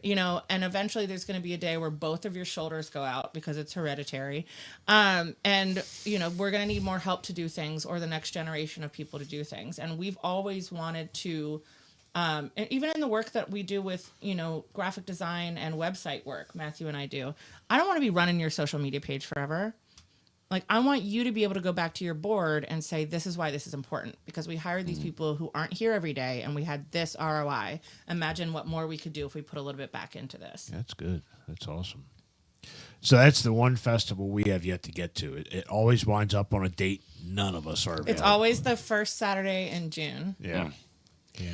And it's a totally different experience for us too, because I do IDs a lot of the time, and I would say half of it's Maryland residents, because Really? it's just over the line. So you have people who know us as Crocodile Dog, and then you have the people that know Glen Rock Arts and Brews from before they took over the beer parts, who are coming up, or they're a couple of Sounds minutes like past. we definitely got to put it on our calendar to get down Yeah. there. Yeah, I just wrote it down. You did? Yeah. I did. Or were you just doodling over there? That too. Just drawing dicks. Just like you'll fit in really well at Ruins Hall. A lot of dicks everywhere. And A lot of dicks. Ruins Hall is even if you just go down there and just walk around and just see it, it's cool. And the graffiti, it kind of it pops. And to have a festival there just kind of accentuates the whole atmosphere. And our goal, pretty early on, and we did it once, was to every year before Glen Rock Arts and Brews have an entire refresh of the entire ruins. So we paint all the walls neutral, And then we within bring a in week, artists, it's all repainted. and so it's all new and it's not touched. Well, 'Cause we the brought people in and they yeah, we painted did it, and they did it. Yeah, It was great. and they did it for the first Glen Rock, and like we want to do one that's a long-standing piece. Can I get a cough button? behind behind the stage that is branded and has the rules of the ruin, but like that's going to cost a lot more because it's got to be a thing that stays and you can delete, you can erase other people's crap off of it. Can we do that out there where your Oktoberfest, where that skate park was? Actually, this is the first year I actually walked up there and I saw the skate park. I'm like, holy shit, when the hell does skate park get in here? I used to play softball out there, so that whole area, It's that been- whole It's been a while. complex is It's been a while. Yeah, it's been a while. Look, It's been I like that it's there. There's a part of me that wished that it wasn't, because then the road behind would still exist, so you'd be able to do traffic in a Right. circle. But Hey, look, and it's great. Everyone loves it. the thing is with your events, they're all outdoor events. now that without Yes. So it hibernation does was the only affect indoor. traffic to a point. Because that'll affect the walk-in people that are waiting till the last minute to walk up and buy We a don't ticket. have walk-in people. Oh, you don't? We don't have a lot. Most people. It we used actually, to be 2/3 would buy the day of, and a third would buy ahead of time. And We now don't even everybody's have awkward. cash at the gate. We don't Yeah. even have people selling. We If got you rid of want to it buy all. a ticket at the gate, you scan it and you buy it on our website. Or if you need to pay cash, you come to me. Okay. Yeah. Because it wasn't worth us to have that because we had 2 extra people for no reason. Yeah. And we've slimmed down. I mean, Matthew's logistics. We've slimmed down from. I mean, used to having over.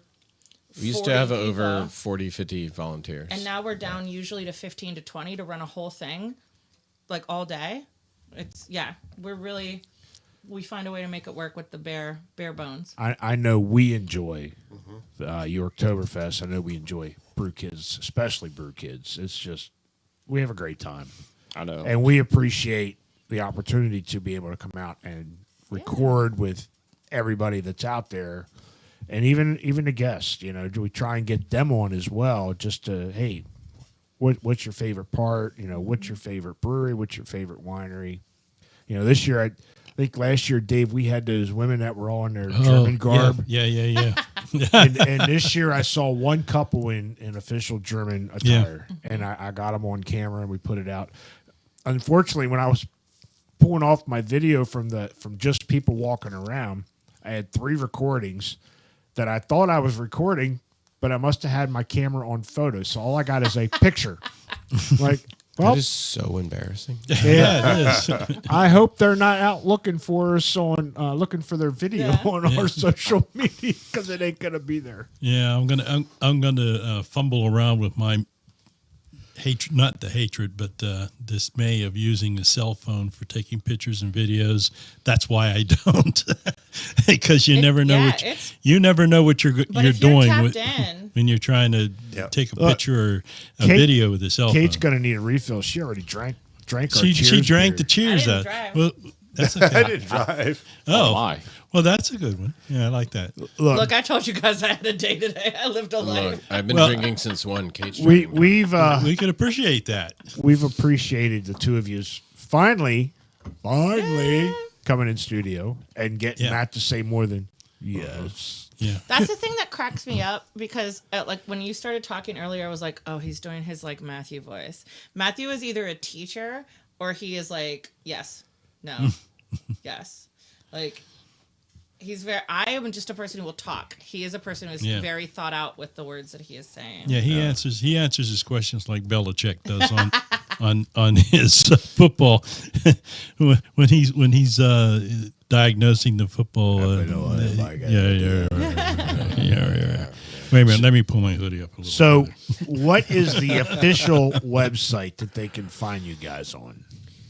I would say So your apparently, it's not easiest the one I bet- got posted. So we have switched different ticket sites over the years just because they all take certain amounts out. They're all harder to use, yada, yada, yada. The easiest bet is that if you go to tickets.crocodiledog, No, Uh-oh. that's what you told me no. forever. That's the ticketing site. I know, but that's if you want to know, What I didn't know is that the all the other sites are main still site active. was still pointing to that old Yeah. thing that I did. I thought it was pointing to the new thing? the ticket landing site Right. now, because we used to have If you- individual ticket sites for each of the events, That's the website. and then I created Look, Look at that sad little website. Look But at if you that. just go to Yes. tickets.crocodiledogmarketing.com, and it will everything. have the rundown of The everything. baby Buddy, website. You're an SEO monster, Kate. No, just go to crocodiledogmarketing.com and I'm going to fix that. It's going to skip over that and I don't need the complicated I've been telling him to fix whatever that for else. years. And it's just going to go to the ticketing. It's a ticketing landing site, Okay. which now has all of the All your events on it. events. Until someone tries to buy events. They're like, yeah, I went to the site and tried to buy Dude, you events. don't And you're like, even know. you're clicking on the wrong event, dog. There's a oh no, logo we'll talk here. about that off camera. So The number of people who yelled in but my there's face. it's the same at thing as that. And I'm Yorktoberfest. like, look, if you can't use a website, maybe you don't need to be here drinking.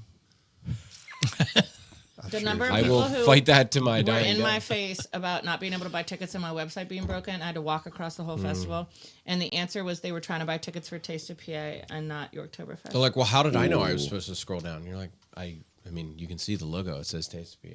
It's we can make What- small. you you go to changes Amazon that. and buy the first thing and be like, I was trying to buy something else. According, a good thing, they already got their Taste of PA tickets. right? Yeah. No, with small. It's always a learning curve. There's It always is. something. And you know what? You could offer this shit for free and people are still going to bitch. Hey, fun story. We did that.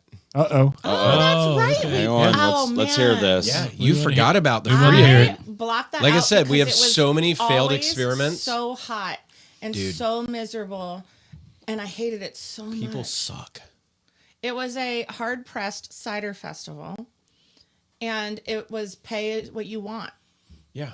It was a whole experiment of like, hard let's cider. see. And we were doing it to benefit a fire Fire department company. up in Lisburn, who were wonderful Yeah, volunteers they were great. to work with. They were great volunteers. And but it was in August. it was a cool space. It was right on the Yellow Breeches, all kinds of cool stuff. Had all reasons that it would succeed. And we had the meeting with them. They wanted to do a thing. And we said, well, I mean, if we're not paying for the insurance because you've already got it, we don't need an EMT here because you are an EMT. And if we don't need to pay for the space and you have bathrooms, like we have no overhead other than our time. So here's what we're going to do. We're just going to split the money as it comes in. Donation Figure that only. out. And we're going to run it as a donation only and see what happens. Like, let's see what people pay and think this festival is worth. People are weird. People- I mean, there were people Yeah, who they paid were 20 like, That was I a don't get it. weird way to And put you're it. like, you Yeah. just give us what you want. And they're like, yeah, but how much am I supposed Plenty to of pay? people And I'm paid like, $20. whatever you want to pay. Like, And some people probably didn't give For you like a a dime. dollar. dude, their brains Yeah. broke on this. And it never took off. It never took off. We never had I think more the time than of year a was couple really hundred rough. people to this thing. Even when we added a price, and the average never went above like $5. There were plenty of people that would just be like, "Oh, I can drink for free." Also, blah, like, blah, if blah. I didn't want to be there and because you're it like, was so "Fine, hot I and get it," miserable, but like, Free drinking festival. You call me in. it was. it was, and there was a It murder was- barn nearby. That was the beginning for me to realize, that, like, oh no, there's Gotta be no a price reason. tag, There's no reason to overthink any of this. Most people are dumb. Yeah. It just boils down to that. Yeah. They People just- need maybe not structure. dumb. They just don't. I think. agree. Yeah. I need think structure. people need People structure. need Yeah. structure. They need and that. I've learned that a long time ago that Mm-hmm.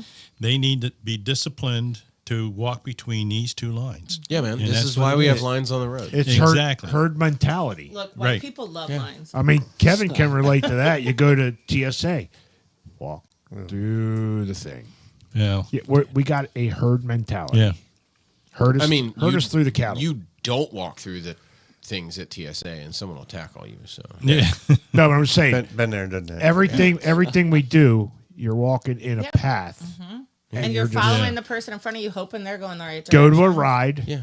and you're standing in line and you're following this little thing. And that's not like an individual's fault. As an educator, I fully place that blame at the people who were like that Society. is a learned behavior, Yeah. and we have taken critical thinking and pathfinding and curiosity out of education. And you're like, well, if you're going to teach a dog to piss in the corner, they're going to piss in the I corner. think even more Like, than that, though, Yeah. like people, like you said, they need lines, but they also if you were to ask me as a regular person, I wouldn't know how much I should pay to go to a beer fest or a wine fest, and What is it worth to you? but you know what, people I probably also, would have threw $20 at you. right. See? But like that's probably a normal response that isn't as normal as we think it would be. No, you know, it's not. like Yeah. I think that too people just have decision fatigue, and it's like if I'm going to buy this thing, tell me how much you want. Yep. Right. Look, we've had a great time getting to know you guys a little bit more than what we do at Educational. at the has been. beer festivals that we attend. It sounds like we definitely got to get down to Glen Rock. Absolutely. Sounds like we almost have to get to the PA, the Taste of PA one. You should, yeah. Ben, any comments? Any questions? Who's Ben? Are you Ben? You can call me Ben, Kyle, or Henry. What? Yeah, Emery wanted to call you Kyle. Yeah. I was supposed to be Orion. Yeah. You're supposed to be Ryan? Yeah. Did you say Orion? No. Orion. Wild. Yeah, my skin's green. Well, That's I a do gotta Trekkie joke for anyone out there. say we do gotta have you guys back on because there are so many other questions I have yeah. to ask about all the things you guys do with your festivals and any other things you guys could have done or what you guys could have expanded outside of the beer. Like I said, there's I would love to bring Brian back in with Matthew too, and I could sit there with the mute button. That would be my job. And the code word when you just hear me say like She I needs don't a know. cough button. You want the cough button. I say my code word, which in my family is hot pocket. So whenever I say hot pocket, they have to stop what they're doing because Kind of like our code at the fire pit. you could just record me and then you could use it for future things where you're just like hot pocket, hot pocket. Hot pockets. See, Exactly. I'm the young one in our group, and we're around the fire. When they tell the same story, somebody puts their hand up. Exactly. See? Oh, I like that. I that's me. I'm the one that's always repeating. no, Oh, shit, actually, I'm the one that I did- repeats. Did I tell repeat. you that already? I don't know. I think it would be fun to do also so I used to be a journalist, so I always have ideas people don't need because I view the world weirdly. It would be fun to bring in like a couple of like Christian like Jared, Jason, and Where Matt are you and, going with and it, Matt Chris? and Brian, and kind of do like a how have we seen the brewery world change? And we've Like talked an about introspective. we have talked about doing that with several brewers. Brewers. Yeah. Mm-hmm. Bill from Old Republic talked about bringing in a brewer, a winery, a cidery, and talk about the processes. We have yet to make that come to fruition. Yeah. That's Never a get great that. But idea. it would be fun to have like Matt and Brian as Just the people remembering who when did all of these guys were home Just brewers. starting out. Exactly. I think that's a great idea. I think You know we what? need to pursue that. That's the coolest part of this is people's stories. Yeah. I mean, without mentioning names, that one guy. Well, we're talking for 15 minutes, and that's all we're doing. There's like 2 hours and a Right. half Yeah. later. Yeah. It's like, dude, shut up! I gotta go to bed. Right. Well, and I think too, like the beer and the wine community, I think we have found. I mean, the beer definitely more so because I think the personalities are a little different, and more. When we have wineries come to things, they bring like 6 employees. When it's breweries, it's usually the brewer and like a head person. I think that there's so many stories like that. Why did you get involved? And most of them started as home brewers. They're just people who love drinking beer with their friends, and now they're trying to replicate that for other people, and they've gotten lucky enough to find the money to be able to do the thing. And maybe it worked, maybe it didn't work. But at the end of the day, it's so much, and I think that's why Brew Kids is oftentimes our favorite, because Brew Kids is the one that feels like the brewers are coming back together for like a Friendsgiving kind of thing. And I think cool. those are the stories. I mean, you guys probably all started because you were drinking beer and talking about beer. That's where it all started from. So it's the same kind of thing. It just happens as part of this community. You just mentioned Friendsgiving.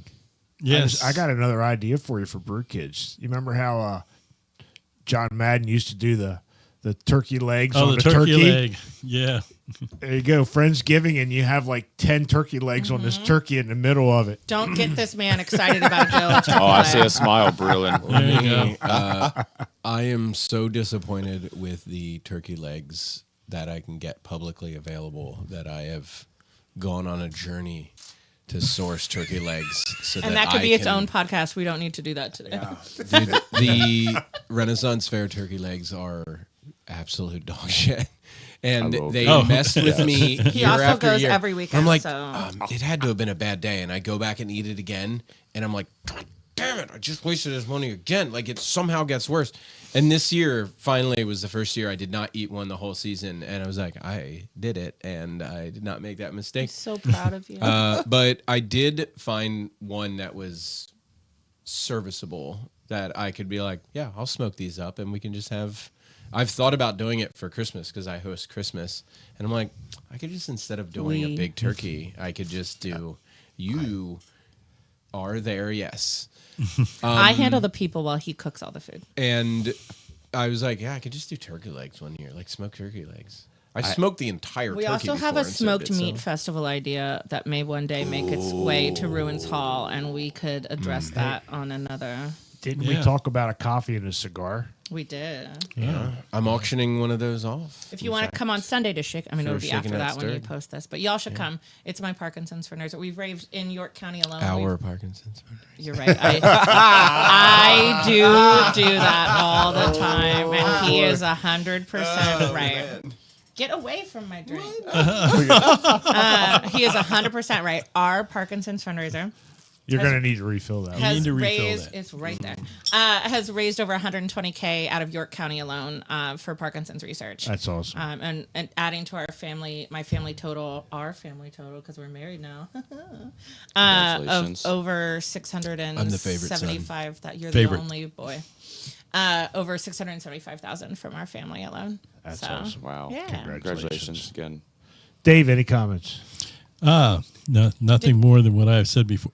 Did we tell them what this is? We're not- gonna, Oh, okay. That's our cheers one out. Okay. We're going to get to that. That's why I said, "Are you out?" Yeah. We're going to get. There you go. That works. That's our cheers beer. But for me, like a lot of the other podcasts we've done, it's been very educational. I enjoyed talking to Matthew because Yes. I enjoy. Well, what about Kate? No. Yeah. There you go. Back me in a corner. Okay. You're good. No, I think he has a lot more to him than he lends you guys all to Yeah. believe at festivals, and that's why they brought me on. Both of them do. Both Brian and Matthew bring different skills and Yeah. tool sets I to am the an table. extremely compartmentalized But human when being. you walk up to them at a festival, you get the one-word answers. They're troubleshooting, they're fixing, they're dealing with assholes. Right. So I think that these things really lend themselves to showing you that like there are rhyme and reason behind a lot of the things that we do, and a lot of history and a lot of thought that they have put into things over the years. Yeah, well, Yes. it's not that I was trying to to diss you. Oh, no, I get but you. it was the fact that like I found out a couple of weeks ago when I talked to him before that he's a PHP developer like I was years ago. Yeah, a long time ago. And I'm not gonna tell you what I developed on because I think it doesn't was like it was a people to big know about his mainframe. IT So background. COBOL. don't tell my COBOL. Yes, I remember COBOL. I legitimately PHP might be my favorite language. Yeah, I like PHP. a Did you lot say better. blue ball? Yeah, that's up north, near Intercourse. That's Your also- intercourse. And what's he? I used to own the Intercourse Pretzel Company. Huh? Yeah. You're gonna get sued Yeah, for we saying bought that. it. Yeah, I still have hats and the sign for the Intercourse Pretzel Company. that's kind of cool because you could just walk around that sign, no one would You understand. could. There was also this is a whole different sidetrack, but they had very specific. It was like an HOA almost in that place of what they would allow you to advertise and not advertise. But not an It's a HOA whole at the thing. villages. Yeah. Very different Yeah. HOA. Yeah, Yeah. That's a hoe. Yeah. where do you go from there? I mean, I mean, but I also found out Sorry. he's a photographer, and Yeah. He's a jack of all trades. I enjoy photography myself. In fact, the pictures I took out at your event, there'll be a link on the site that you can get to them. Absolutely. So if anybody's watching this, if They're you good. want to see the It's a solid use of depth of field. yeah, It's an underused. underused, yeah. People are just like, oh, just get it wide open and get your ISO wherever you need it. You're That's like, "Nah, exactly man. right.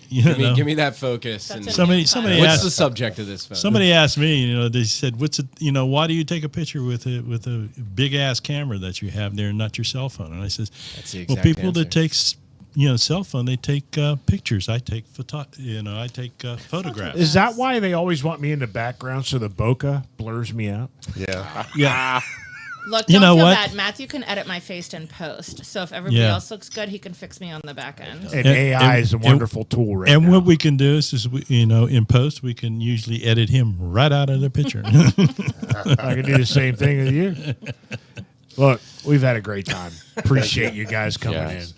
This has been fun, entertaining, educational, getting to know more because all we've really seen you guys is at the brew festivals. Didn't get to really talk a lot. Well, we have one more beer before we get out of here. And Matt, this is one of your special beers that you brought in. So tell us what it is. Yes. Yes. This is, I'm going to admit He's back to just his one-word answers. You got to like cut off. that It is a beer. this is right. I think this is past its prime, which is why I keep verticals. But this is, Smells good. I believe, a 2014 Abraxas from Perennial, which is an ale, like a stout brewed with ancho chilies and cacao nibs and cinnamon and vanilla, and it's one of my absolute favorites, even if this specific vintage right now is not the best example of it. I'll bring you a newer one that's in Oh, its- no, when we're you gonna- come we're to the gonna- garage, when we can come to open the a new one. yeah. We'll take you up on that. We'll have to call the episode. What do we? I just Be like on I the just road had or just lost my something. thought. You should get one of those That's things a horrible where episode like name. the camera stays. And I don't know how to and spell. you can like Anyways, Matt, Kate, thank you all for coming down. If you're out there, let's raise a glass with Crocodile Dog Marketing, Matt and Kate, and the CPP. And let's all be bonded by beer. Cheers. cheers.